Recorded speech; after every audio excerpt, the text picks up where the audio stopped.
be asking you for your name, address, and your serial number in these days. And we just appreciate you being here. Now, we've got a friendly bunch, but we don't want to make you uncomfortable in any way, and we just hope you can come back if you're in the area. I want to thank several folks. Well, one of them is not here today. I want to thank Scotty for putting in the new lights out in the foyer. Man, I walked in and I thought it was daylight when it was dark. You know, it was something. And I appreciate John for doing some work around the building. Appreciate Bobby for doing our taking care of the building when it's being used for different things. Had a nice, I understand, had a great shower last week for Sammy and Amy. Also want to thank some of our senior citizens that are here today that I know they don't always feel so well, and just appreciate them. They're such a good example to us, to Wanda and to Judy is here with us today. Sammy wasn't feeling well last week, but he's here today. You are a real inspiration to us. We really appreciate you for doing that. And Marvin, our thoughts go out to you today. Our thoughts will be with you and upon your loss. I want to talk about something that's in short supply. I'm not talking about oil, although I don't think it's as short as we've made to believe, but we hear that oil's in short supply in some places. Gold, we hear about that. Oh, we need more gold.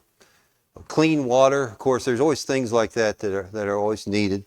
It's funny, in today's world, we hear about things that are rare, that we are in short supply. We didn't even know we needed them, like rare earth. What is rare earth? We need rare earth minerals today just to keep up in this big, wild world that we live in. But I'm going to talk about something that's not a mineral, it's not a resource, it's not a commodity. It's patience. Patience. I don't know about you, but patience sometimes for me in my life has been in short supply. How about you? The old preacher joke is the man that prayed to God, Lord, give me patience and I want it right now. And that's kind of the way we go about it sometimes. We want things and we want them right now. We're used to everything being so quick, aren't we? That it's hard for us to work on things that take a little bit of effort, take a lot of effort actually. What is patience? Well, the reading today, my brothers and sisters, when you face troubles, you should be happy about it because that makes you have more patience. Well, no, it's not. The Bible's not saying, and James is not saying that he liked troubles, was he? But he was saying because of that, you'd get something good that comes out of it, and that is patience. In 2 Peter chapter 3 and verse 9, the Bible says, the Lord is not slow in doing what he promised. Now, I'm reading from the New Century Version today because it puts it in very simple words. The Lord is not slow in keeping his promises, the way some people understand slowness. But God is being patient with you. He does not want anyone to be lost, but he wants all people to change their hearts and lives. So God is patient with us. And boy, am I thankful, aren't you?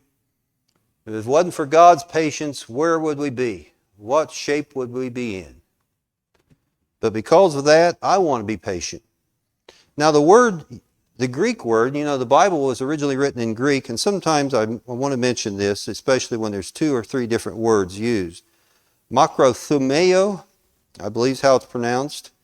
It's sometimes translated long-suffering in English. Now that doesn't sound too good, long-suffering.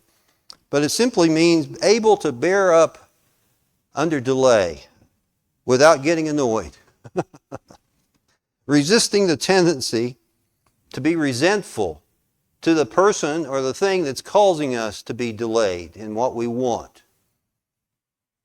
That's interesting, isn't it? Another way of defining it is delaying gratification. Boy, today's world needs that, doesn't it?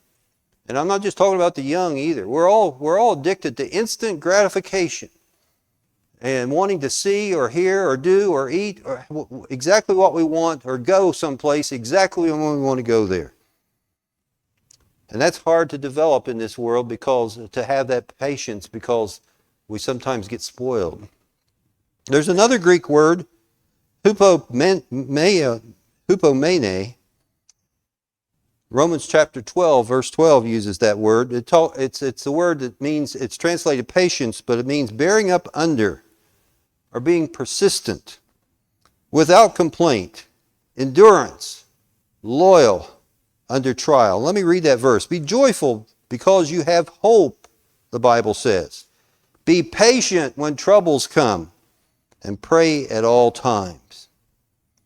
You know, it's easy to lose sight of that. In Revelation, John, the Revelator, writes to the church at Ephesus, and he says, I know what you do, how you work hard and never give up.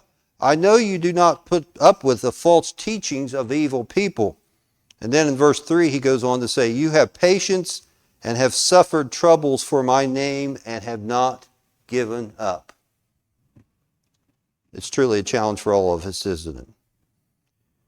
You know, I think sometimes really when I think of patience, I think part of it is when we start losing sight of tomorrow and we start pulling in our sight. You know, as you get older, you may lose your long distance sight. In my case, it's reversed. I see better at a distance than I do up close now, so I need these to read a little bit.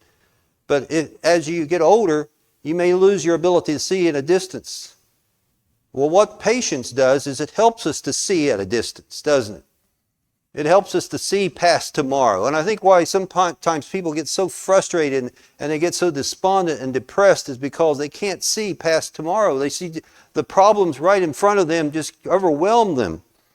And they lose sight of tomorrow. And the Bible's saying you've got to have that sight beyond today and see into the future and to see how God's going to work things out. Where I grew up, we used to call it getting lost in the woods. Have you ever heard that expression? And some people do. Metaphorically speaking, they get lost in the woods of life. And they lose sight of the fact that God's in charge and things will work.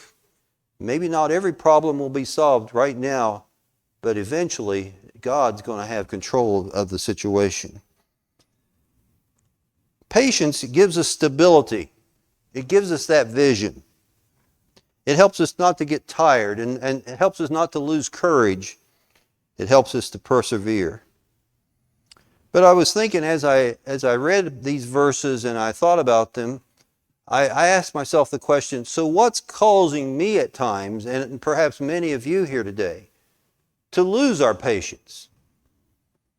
I think one of the enemies of our patience, I've kind of already alluded to it, but it's our rushed society that we live in.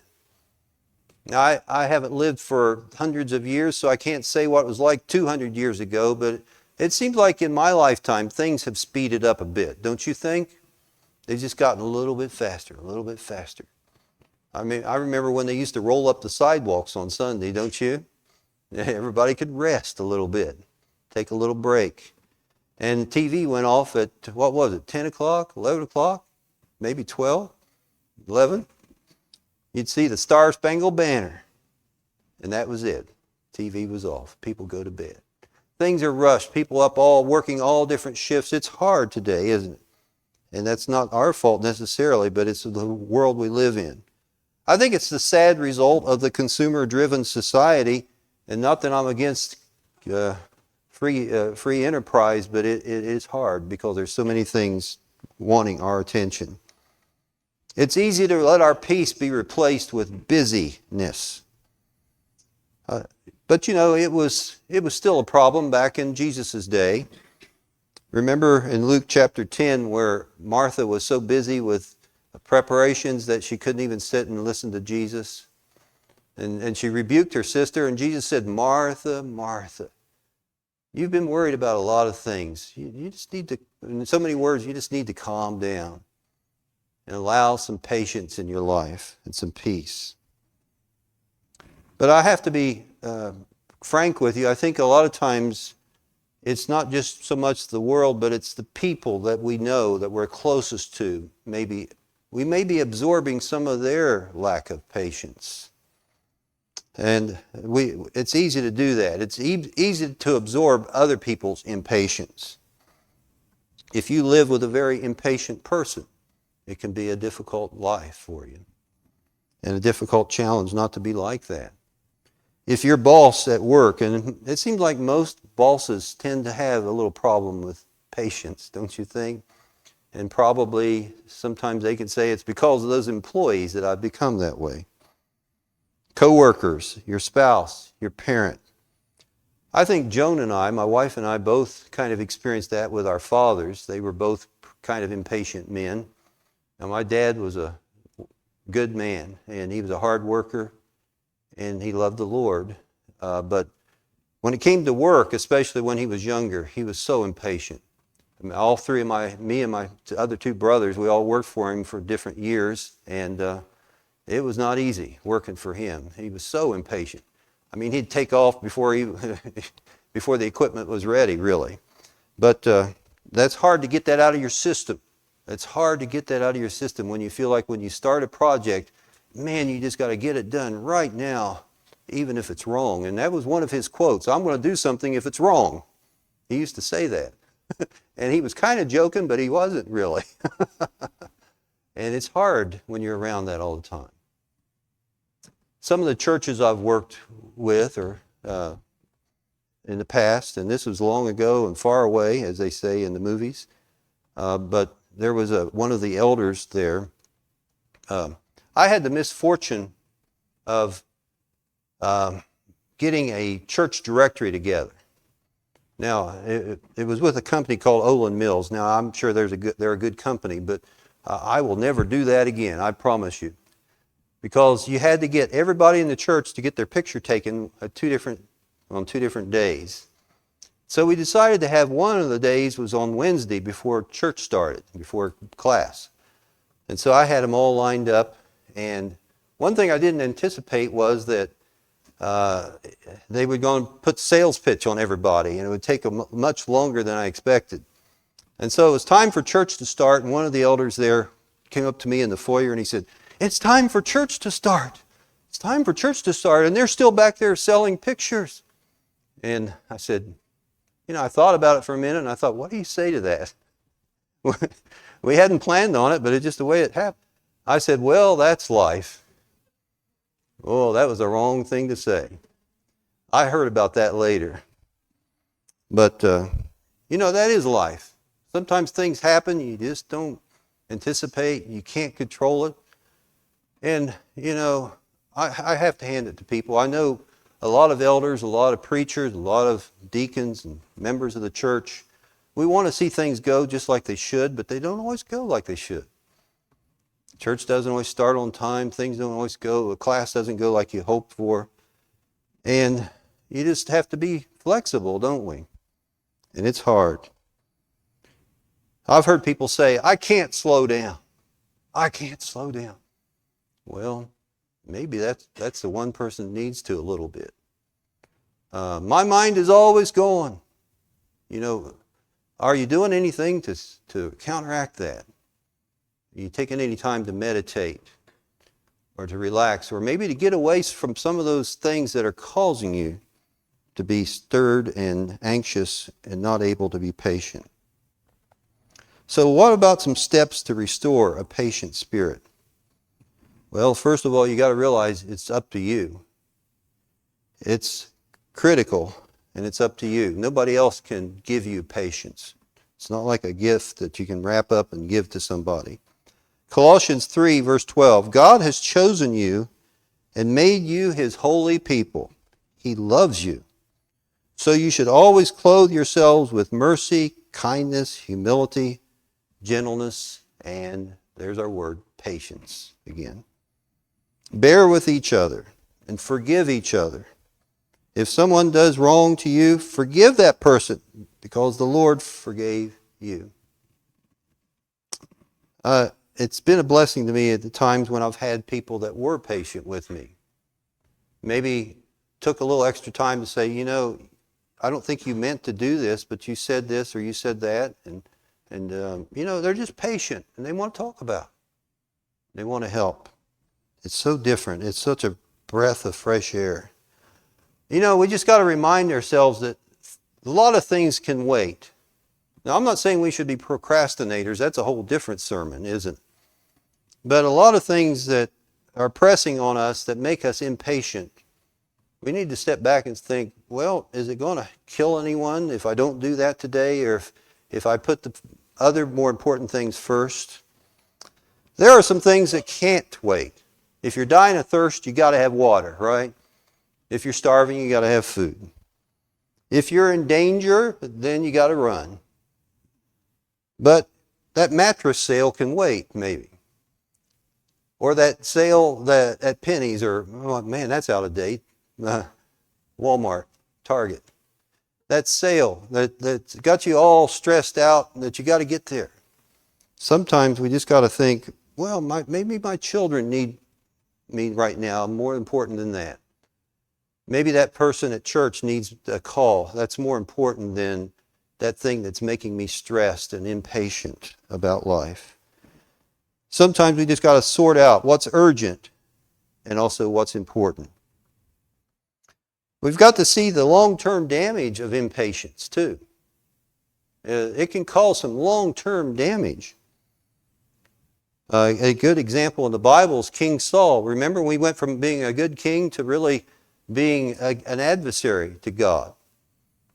And his final break was when he couldn't wait for Samuel to come and do the religious offer a sacrifice. He went ahead and did it, and he wasn't supposed to.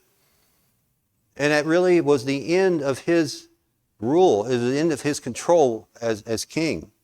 It became his downfall. We don't realize that our health is even affected by impatience. When we say hurry, hurry, hurry all the time, it begins to eat on us. And I think sometimes we feel like our life is, the adrenaline has to be flowing all day long in order for us to function. Eventually, you can become so impatient that you can't enjoy anything. And I think I can speak from experience there. I think I've been there at times where I just couldn't enjoy the moment at all because I just felt all this crushing burden of what I felt like was upon me. We can cause others around us to become nervous. We can even cause people to have ulcers in ourselves by being impatient.